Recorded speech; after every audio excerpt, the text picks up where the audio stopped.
Hello, it is Monday, March 27th, 2023. I'm Chris Remo, and welcome back to the New York Times Crossword Daily Solve. It is a Monday puzzle today, so we should have a nice, simple, themed crossword to start off the solving week. And this, hopefully nice, simple edition of the Daily Solve has been brought to us by Lewis Williams, Camtron, Henrik Koskinen, and, as always, the invaluable Timothy Mark, and the indomitable Schulmaster. So thank you so much to the five of them, benefactors of the Daily Solve Patreon campaign, for their generous support sustaining this channel. I do very much appreciate it, as I appreciate the efforts of all of the backers of the Patreon campaign. Thank you so much if you're among them. And if you'd like to directly support this channel, you can do so at patreon.com/dailysolve, or in a link in the description field underneath the video, and there you can become a benefactor and get the Daily Solve Let's Check the Crosses mug, or a patron at any level and get all of the bonus videos that have gone up on the channel to date, as well as the new ones that go up each week. I know that I'm a bit behind on those because of my travel over the past week or so I will get back into that quickly, and apologies again for the delay, but thank you if you are a patron. Do also subscribe to the channel if you've not yet done so. Consider telling a friend. Haven't mentioned that in a while, but if you think you know somebody who might enjoy these videos, you can now recommend it to them, and the audio quality will be back to normal after the remote sessions over the past week or so. Finally, you can also join the Daily Solve Discord chat server, nice friendly chat community, and there's a link in the description field to that as well. All right, let's get on to today's puzzle. This is a collaboration including one debut. So Simon Marot is a debut constructor, and Trenton Lee Stewart has constructed around half a dozen puzzles for the Times. So let's see what they have in store for us today on this themed Monday puzzle. It was edited, of course, as always, by Will Shorts. So let's start solving and see what this puzzle's all about. Accessory across the front of a Girl Scout uniform. Is it a sash, probably? That is what I would suspect. The m in Einstein's E equals mc squared would be mass. Mass times the speed of light squared. To own up is to fess up, probably. And to excessively promote is to hawk something? No, doesn't look like that makes sense with the downs. Let's try that again. Like toddlers when meeting strangers often, they could be shy.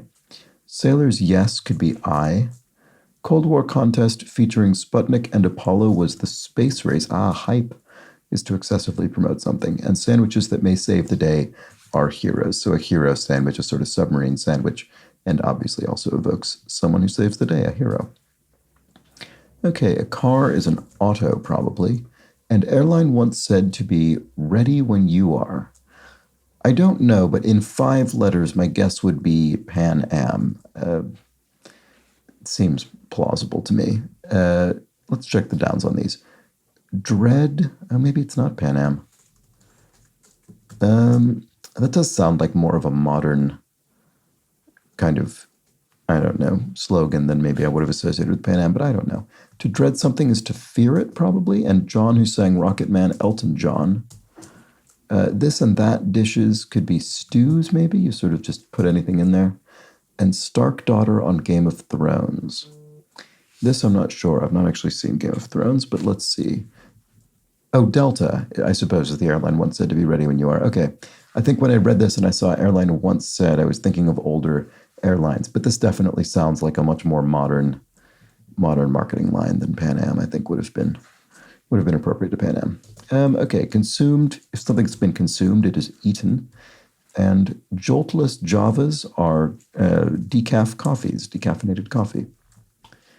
Does the name contain an animal? Yes. Is it a band fronted by Adam Duritz? Yes. Not familiar with, the name Adam Duritz doesn't necessarily mean anything to me, but Counting Crows is the name of a band containing an animal. I wonder what's going on with this. So there's some sort of 20 questions theme, I suppose. U.S. Intelligence Group.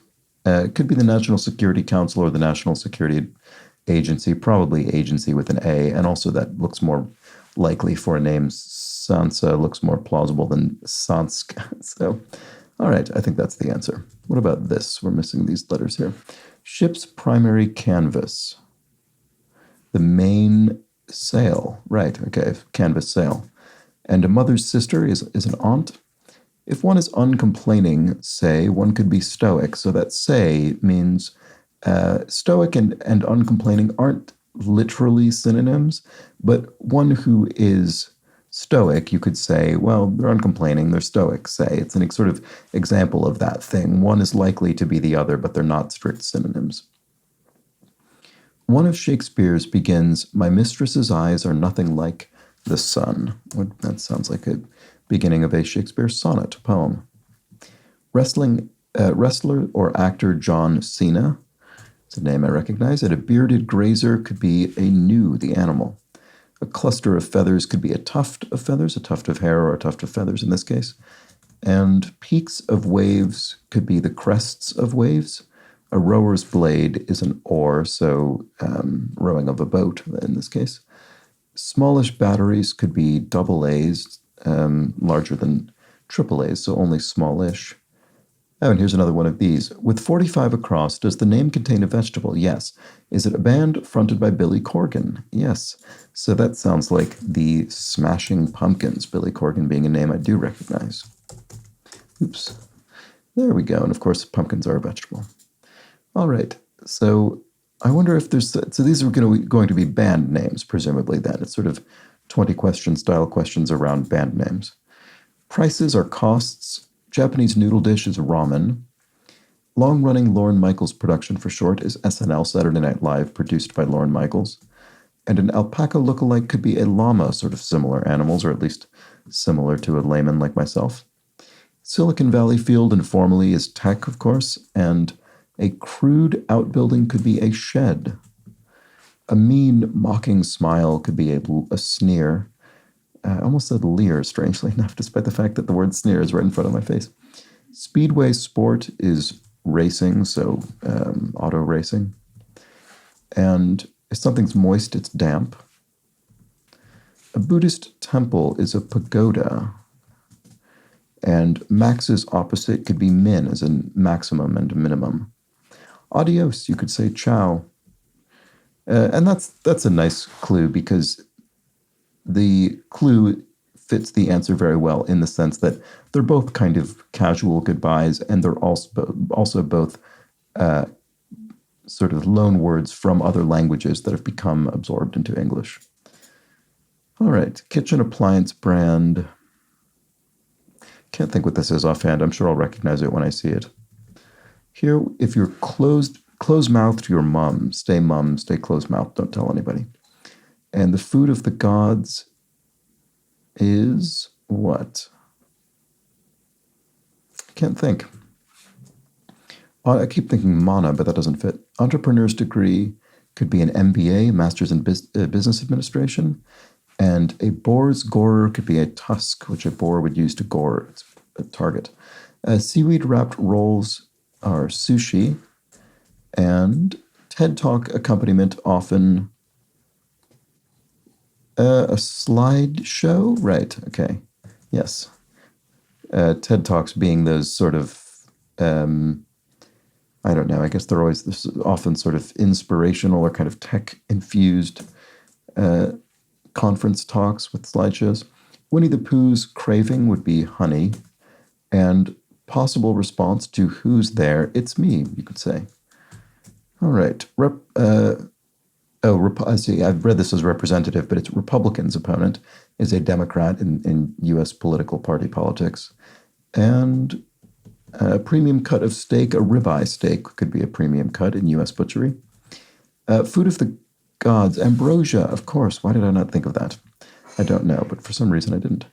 Big nuisance could be a pain. That's a big nuisance. It's a pain. And necklace decorations could be beads. I'm about to speak, ahem, and so this is mimicking the sound of clearing one's throat, and the brackets here are indicating that this is sort of vocal but non-verbal. So it's not language per se, it's kind of an onomatopoeic representation of this sound, and that's what those brackets often mean. Okay, organization with pollution solutions could be the EPA, the Environmental Protection Agency of the United States. And if you rendezvoused with someone you met, so there's a French loanword. Okay, sick, dope. So again, here are two slang terms that kind of match each other similarly to ciao and what was it, adios or adieu? It was adios, right? And you could imagine the same sort of person saying dope or sick. And then this we did not see. Flatten as a fly. If you swat a fly, you would flatten it. And I think we saw the rest of these. Yes. Okay. So what about this garment that may have an underwire? A bra often has an underwire as a garment. And then Brazilian actress Sonia. Not sure offhand. What about this one? Does the name contain a mineral? Yes. Is it a band fronted by Mick Jagger? Yes. Those would be, of course, the Rolling Stones. So another band. So we had Counting Crows, Smashing Pumpkins, and Rolling Stones, all of which I suppose are, I guess you could basically adjective or gerund plus noun. Okay, fez-shaped chocolates. Fez-shaped, that's funny. So I guess that's kind of a, I don't know, a sort of trapezoidal cylinder, I guess. You could almost maybe describe the shape of a fez. Anyway, Rolos, I think, are shaped in that way. And a suspect's out could be an alibi, so something that explains why they were not the perpetrator. Kitchen appliance bed, right. I'm still... Oh, Auster, right. Okay, I do recognize that now that it came to mind. And soul icon Redding the Great, Otis Redding, of course. Soul music, obviously, in that case. A mahjong piece is a tile. So mahjong is a tile-based game. And a sandwich shop could be a deli, a delicatessen. And a region is an area. So sarcastic I bet could be as if, you could say, to dismiss someone's claim. And a portable preparedness kit is a go bag, so something full of kind of essential items that you would grab as you were dashing out. Part of the Apple logo, a leaf? Is it? I guess it does. Why can I not picture the Apple logo in my mind? I didn't remember it having a leaf. Anyway, I'm sure it does. One might arrive on a saucer, an alien, I suppose, might arrive, an extraterrestrial, might arrive on a flying saucer, a UFO, and this must be Sonia Braga. I don't know if I would, oops. Didn't mean to immediately press that, but that's fine. All I was going to say was I wasn't sure if I would recognize her or not, because I don't think I recognize the name.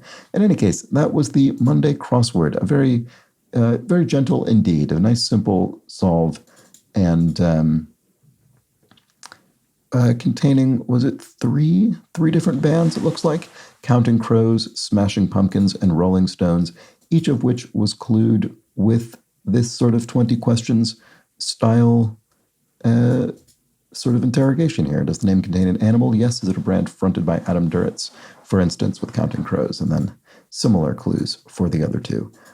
So yes, there we go. A nice simple crossword for Monday, which is exactly what we hope for at the beginning of the solving week.